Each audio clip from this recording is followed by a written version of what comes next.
என்ன சார் இதெல்லாம்? யார் சார் நீங்க? மேற்கொண்டு பேசாதீங்க, டிஸ்டர்ப் பண்ணாதீங்க. கரு கரு கருன்னு எவ்வளவு நேரத்துக்கு தேடு. கண்டேரிங் கம்பெனியின் கதாநாயகி நீதான் என் படத்துக்கு ஹீரோயின். என்ன சார் சொல்றீங்க? என்ன முதல்ல புரிஞ்சுக்க அப்புறம் தானா தெரியும். ஓஹோ ப்ரொடக்ஷன்ஸ் அப்படின்னு ஒரு பிரமாதமான சினிமா கம்பெனி ஒன்று உருவாயிட்டு இருக்குது. அதுல ஒரு படம் ஒண்ணு, தமிழ் படம் வெளியிட போறேன். அது நீதான் கதாநாயகி. என்ன சொல்ற? இல்லையா? கதாநாயகியாவா?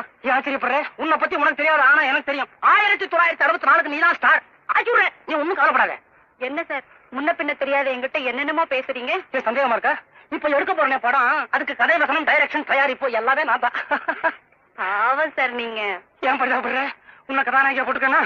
அதுக்கு இல்ல சார், வசனம், தயாரிப்பு, டைரக்ஷன் எல்லா பொறுப்பையும் எப்படி கவனிக்க போறீங்களோ? அதை சொல்றியா? எனக்கு நம்பிக்கை இருக்கு. ஒண்ணு முடுறேன். ஒண்ணு இல்ல.